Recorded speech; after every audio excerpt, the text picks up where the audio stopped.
Ya, sahabat, kita jumpa lagi. Seorang Ahok atau Basuki Cahayapurnama itu memang fenomenal ya, dan sekaligus kontroversial.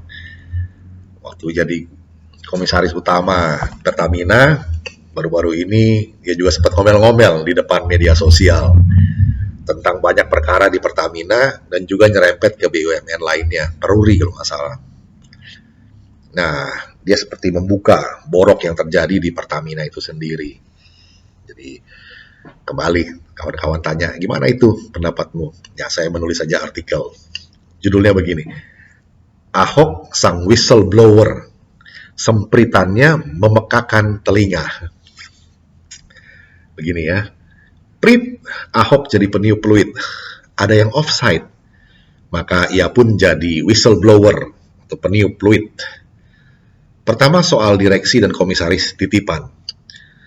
Jelas bahwa semua komisaris dan direksi suatu korporasi adalah ya titipan.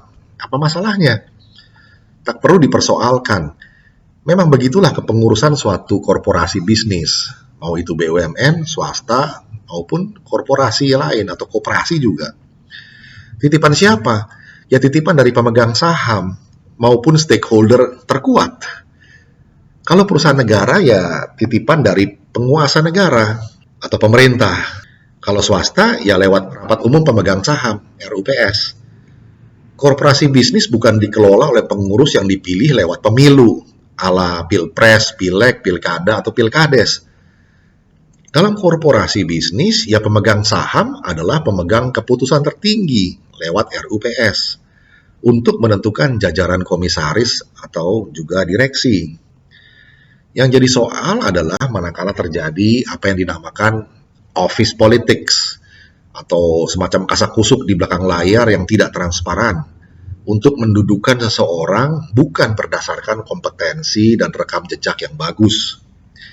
Ya, semata demi KKN, yaitu korupsi, kolusi, dan nepotisme di dunia korporasi. Istilahnya adalah office politics. Kegiatan kasak-kusuknya disebut politicking. Office politics ini memang menyebalkan dan merusak spirit profesionalisme, di mana spirit profesionalisme selalu dilandasi etos kerja yang tinggi, transparansi, dan akuntabilitas. Dan suatu office politics itu selalu melabrak prinsip-prinsip profesionalisme itu, yaitu etos kerja tinggi, transparansi, dan akuntabilitas. Itulah yang dipersoalkan oleh Ahok, bahwa adanya sementara direksi yang kasak-kusuk di belakang layar melobi menteri. Untuk urusan apa? Dan mengapa tidak dalam koordinasi Dewan Direksi dan Dewan Komisaris? Bukankah Dewan Komisaris memang bertugas mengawasi dalam kapasitasnya sebagai perwakilan pemegang saham atau pemilik perusahaan? Kedua, soal isu yang dipersoalkan Ahok. Tanpa berburuk sangka kepada Ahok, kita coba memahami latar belakang omelan atau celotehannya yang viral. Apa saja isunya? Soal direksi yang kasak-kusuk melobi menteri di belakang layar. Soal Peruri dengan proposal proyek paperless itu ya, 500 miliar rupiah. Soal kebiasaan berutang direksi Pertamina. Soal hobi impor minyak. Soal remunerasi direksi Pertamina yang tidak wajar, padahal sudah dicopot. Dan sebetulnya mungkin masih banyak sih persoalan lainnya lagi yang tidak sempat diungkapkan di dalam session celotehan medsosnya Ahok yang sebentar itu. Semua isu itu bukan hal yang baru. Itu semua hal yang sudah kronis dan akut di BUMN nampaknya. Kronis itu aslinya sudah menaun dan akut itu sudah parah. Tak pernah ada upaya serius untuk memperbaikinya. Maka Ahok pun kesal. Ketiga, kenapa Ahok sampai meniup fluid dan jadi whistleblower? Yang ingin kita soroti adalah mengapa Ahok sampai mesti mengomel dan akhirnya berceloteh di media sosial sampai jadi viral kemana-mana. Kenapa mesti sampai begitu? Ini nampaknya soal saluran komunikasi dalam manajemen korporasi di lingkungan BUMN yang mampet. Kalau saluran komunikasi manajemen formal di internal suatu korporasi itu sehat, tak perlu ada cuap-cuap di media eksternal korporasi itu sendiri. Jadi jelas ada sesuatu yang tidak beres di jalur komunikasi manajemen internal Pertamina maupun institusi BUMN itu sendiri. Sangat mungkin bahwa Ahok sudah cukup berupaya selama ini dan bersabar hati untuk memberi kesempatan sambil menanti reaksi positif atas segala arahan yang telah ia berikan kepada jajaran manajemen Pertamina maupun birokrasi Kementerian BUMN. Tapi rupanya tak ada respon yang cukup memuaskan. Entah lantaran office politics itu tadi yang syarat dengan perbenturan kepentingan, kita sudah sama-sama mahfum tentang kabar bahwa BUMN itu adalah mesin ATM-nya para politisi, para pejabat, dan mitra, para mafia ekonomi untuk membancaki negara. Bukanlah sesuatu yang tak berdasar. Soal ini sudah tak perlu diperdebatkan lagi.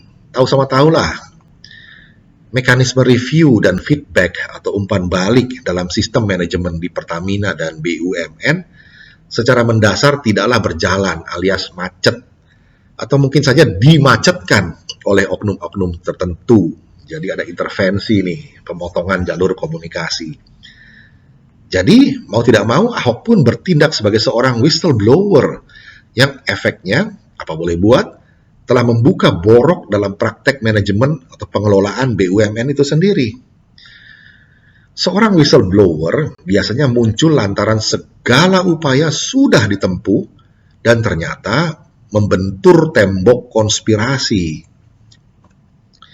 Konspirasi ini bisa saja terjadi di tengah, artinya memblokir segala arus umpan balik dari bawah ke atas.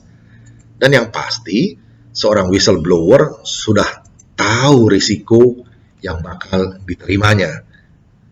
Nah, menimbang rekam jejak seorang Ahok, nampaknya ia akan terus merangsek, tak peduli dengan celotehan para konspirator yang selama ini punya kepentingan egosentris. Kita bisa bayangkan, jika saja para konspirator kasak-kusuk itu minta supaya Ahok lebih bisa memahami situasi di BUMN yang memang sudah lazim seperti itu, maka pastilah ia akan membentak dengan teriakan, pemahaman nenek lo. Konspirasi itu bisa orang dalam maupun orang luar BUMN yang selama ini sudah sangat terganggu proyek bancakannya akibat ulah usilnya Ahok, sang whistleblower. Ya, babak kedua dimulai. Lanjutkan, lebih cepat, lebih baik.